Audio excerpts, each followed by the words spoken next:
desde el primer día. Empezamos a hacer lo que llamamos coberturas colaborativas, que es una convocatoria hecha desde el mapa de la policía, a partir de un dispositivo específico que se armó, que se llama AHORA, Archivo Histórico de la Represión en Argentina, que básicamente empezó a convocar a fotógrafos y fotógrafas, fotoreporteros, que ya iban a la protesta habitualmente, y le empezamos a proponer de hacer un trabajo colectivo que no solo tuviera como objetivo registrar o documentar el momento de la represión, el momento del palazo, del balazo, sino que pusiera un ojo en tratar de reconstruir más integralmente el operativo represivo.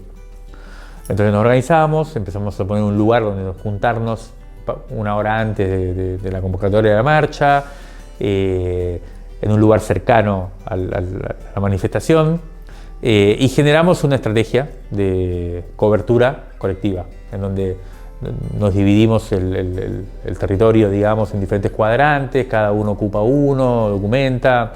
Hay un lugar donde nos podemos refugiar también, donde la gente puede venir a cargar las baterías, a dejar las imágenes para seguir o juntarnos a pensar. Nosotros, algunos que no tenemos mucha capacidad de registro, con fotos y eso, nos quedamos en el lugar, vamos monitoreando las coberturas de los canales de televisión en vivo, entonces vamos viendo cómo va haciéndose la cosa.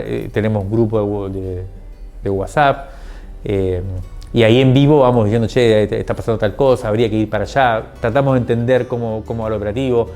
Bueno, ahora viene la desconcentración, acá puede haber problemas, ya ha habido problemas en otras marchas. Veamos la salida de las columnas, cómo son. Bueno, vamos como entre todos tratando de generar una cobertura.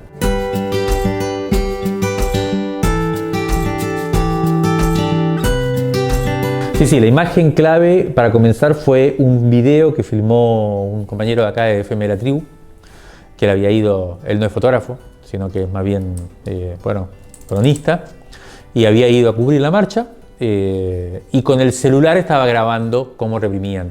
Él estaba detrás de Pablo en ese momento, y justo él toma un video en el momento en que a Pablo le da la granada de gas lacrimógeno, digamos. Lo registra y pasa por atrás de Pablo, filma esa escena.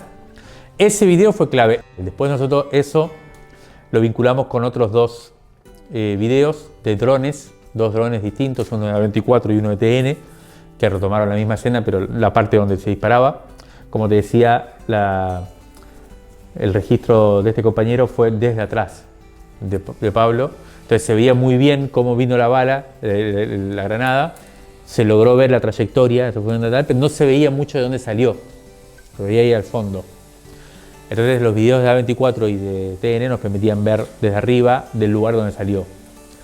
De ahí empezamos entonces a detectar, entre esas tres grandes imágenes, empezamos a detectar bien quién era el que había disparado.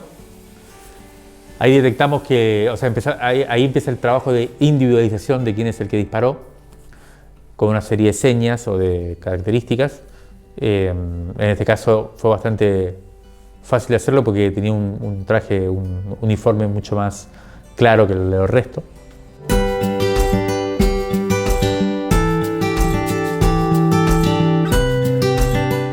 O sea, cualquier ciudadano o ciudadana que es testigo de un hecho de violencia policial y lo puede filmar y enviarlo al mapa. Habitualmente las denuncias de violencia policial las hacen las víctimas, lo cual es más difícil porque las víctimas, tienen todo el proceso de revictimización y demás. En este caso empieza a aparecer un poco convocado, porque nosotros convocamos a la gente a que cuando haya un hecho de violencia policial intervenga. O sea, evidentemente muchas de estas denuncias circulan por las redes, algunas veces se viralizan y otras no. Un poco el mapa lo que propone es cierta garantía de visualización mayor, ¿no? Porque ahí se construye colectivamente esa potencia de denunciación. Pero también algo que me parece que es importante, que es como cierta construcción de una narrativa que impida algo que nosotros vemos que muchas veces cuando se denuncia se termina reforzando, que es, por un lado, la victimización, ¿no? Y por otro lado, la amplificación del mensaje que busca la represión o que busca la violencia policial cuando opera, ¿no? Muchas veces la policía es ejemplificadora y la violencia que se ejerce al difundirse masivamente provoca miedo, amplifica el miedo, que es un poco lo que quiere la represión. Entonces, hay también un trabajo de ver cómo conviene publicar esas cosas sin que sea paralizante, sin que amplifique el miedo, que pueda ser más bien activador. Y eso depende también del modo de expresión.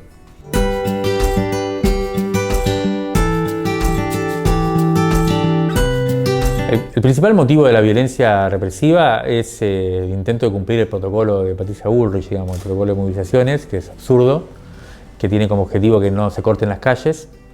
Y eso es muy evidente, nosotros lo vemos muy claro. El patrón es que cuando la ministra se empaca en querer cumplir con el protocolo, manda a la policía a la calle, la policía está con los manifestantes y siempre termina habiendo quilombo. El segundo patrón es que la violencia represiva de las fuerzas de seguridad viola todos los protocolos sistemáticamente. No es que cuando le dispararon a Pablo Grillo en la cabeza fue una mala fortuna de que el tipo, se le escapó un tiro o no tuvo cuidado. No, nosotros tenemos muy bien documentado a ese mismo efectivo, guerrero, tirando muchas veces de esa manera. O sea que si hay un solo persona herida de gravedad es de casualidad. Y el tercer elemento sería así que las fuerzas de seguridad claramente cuando, entre otros, el mapa de la policía empezó a tener una capacidad de denuncia fuerte y empezó a verse como una amenaza, las fuerzas de seguridad empezaron a enfocar cada vez más claramente contra, sobre todo los fotoreporteros, también los medios de comunicación, contra los que registraban.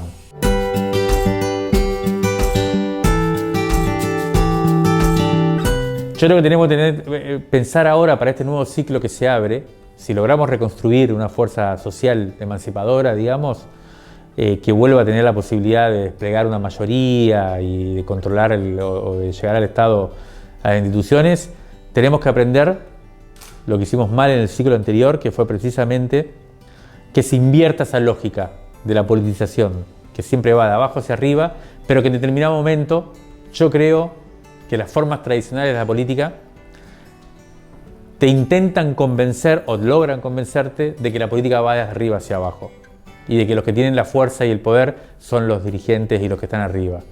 Y en realidad eso no es así. Eso es una fetichización muy grande de la representación política. El poder siempre está abajo o no está. Y eso es lo que tenemos que lograr que haya instancias de participación permanente, complejas, donde esté presente la multiplicidad, en donde podamos reunirnos gente que sabe muchas cosas distintas y que podamos crear y construir y experimentar y correr riesgos. Y si después viene un juez que nos da una mano y que se hace cargo, buenísimo, pero nosotros no vamos a perder esa capacidad, porque ese juez después se jubila o lo desplazan y nosotros nos quedamos en bola.